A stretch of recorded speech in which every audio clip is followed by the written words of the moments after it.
Cousin کی شادی میں کسی لڑکے نے مجھے پسند کر لیا اور اگلے دن اپنے گھر والوں کو میرے رشتے کے لیے بھیج دیا۔ میرا رشتہ ہو گیا۔ پھر جس دن میرا نکاح تھا میں نے ایک نظر اپنے دولہے کی طرف دیکھا تو وہ کوئی اور ہی تھا۔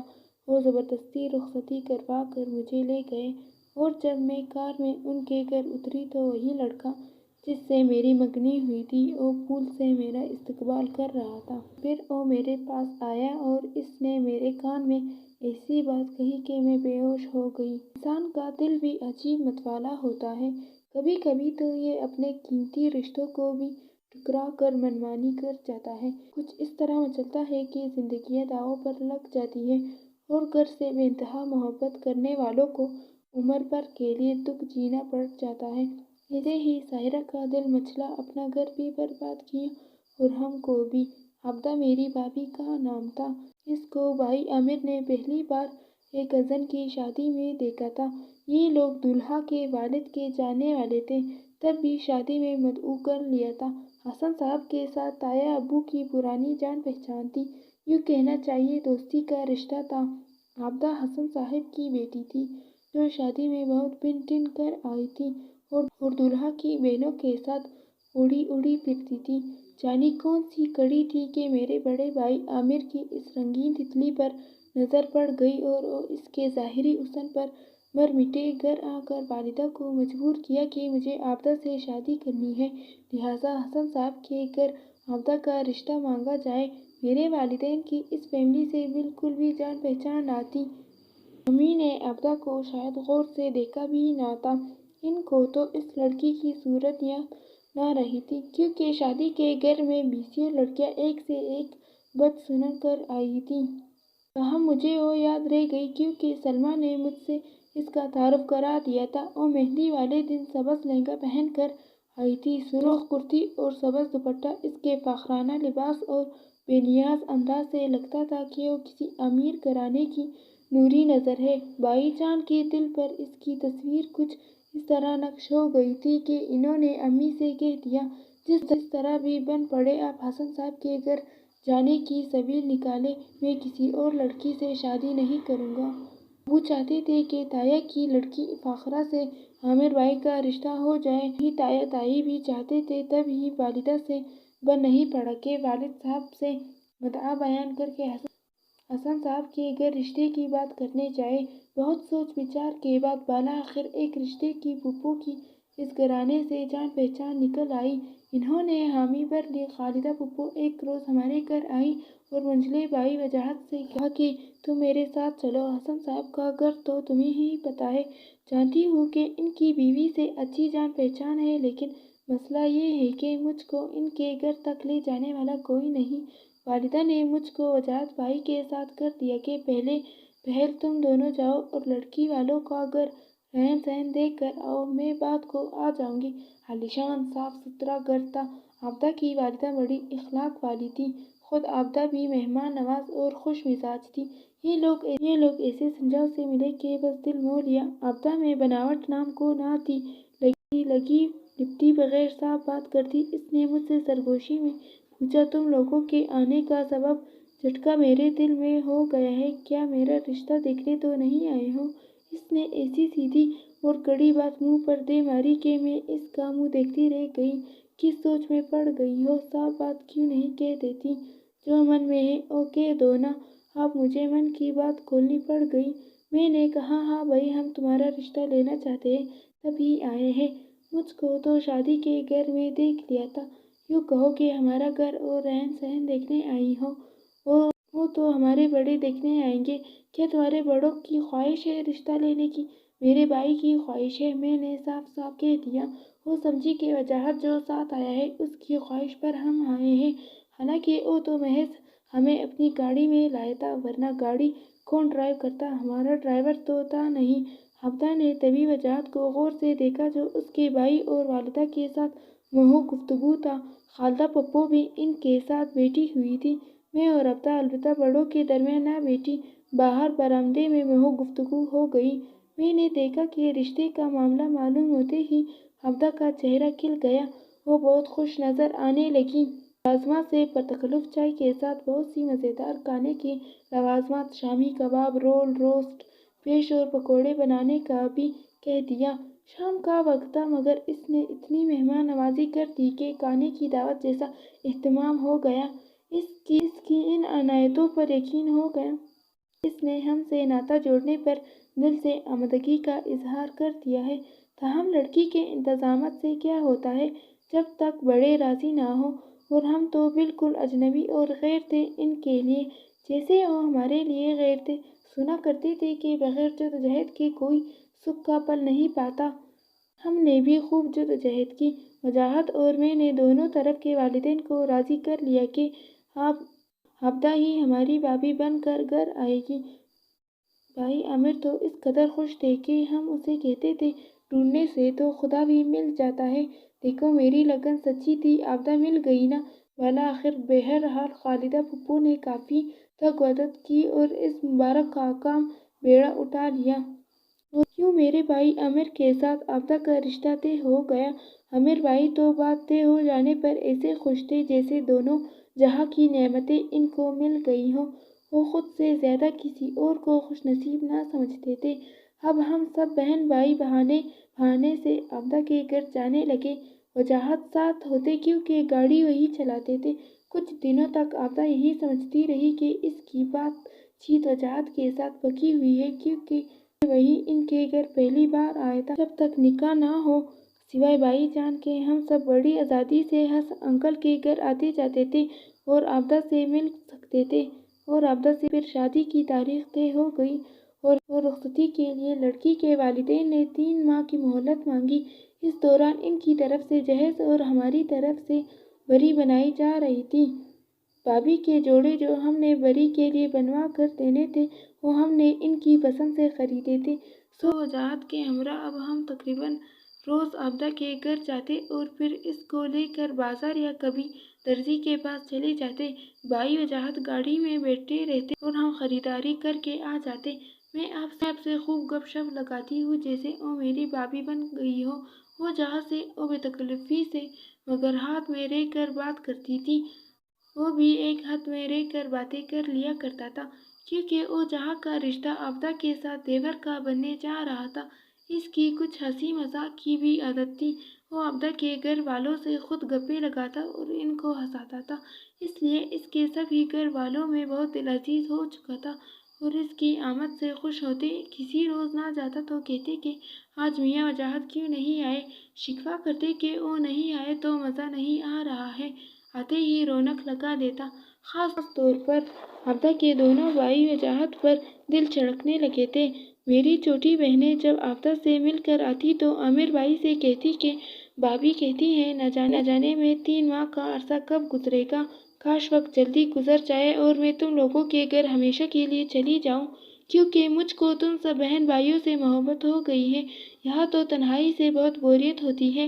ایسی باتیں سن کر عامر بھائی کھل اٹھے اور وہ اس قدر شرمیلے تھے کہ ایک بار بھی اپنے ہونے والے سسرال نہ گئے اور نہ عابدہ سے بات کی۔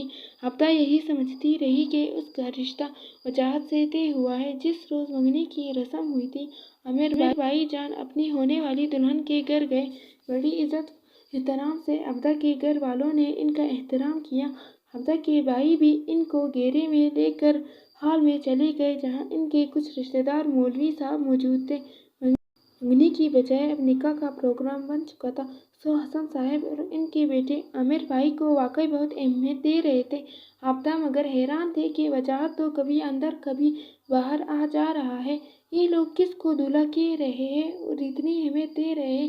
اس نے مجھ سے پوچھا کیا میرا نکاح تمہارے بھائی سے نہیں ہو رہا؟ میں نے کہا ہاں بھائی جان سے ہی تو ہو رہا ہے، اور کس سے ہو رہا ہے، لیکن وجاہت وہاں سے سادہ کپڑوں میں آیا ہے۔ میں نے بتایا کہ تمہارا نکاح وجاہت سے نہیں بلکہ میرے بڑے بھائی عامر سے ہو رہا ہے۔ وجاہت تو میرا دوسرے نمبر کا بھائی ہے، یا کیا کہہ رہی ہو تم نے تو کبھی عامر کا ذکر میرے سامنے کیا ہی نہیں، اور نہ وہ کبھی ہمارے گھر آیا ہے۔ مجھے دیکھنے تو پہلے روز تمہارے ساتھ وجاہت آیا تھا۔ ہاں آیا تھا، لیکن عامر بھائی نے تمہیں شادی میں دیکھ لیا تھا، اس لیے دوبارہ دیکھنے نہیں آئے تھے۔ کہتے تھے یہ بات اچھی نہیں لگتی کہ بار بار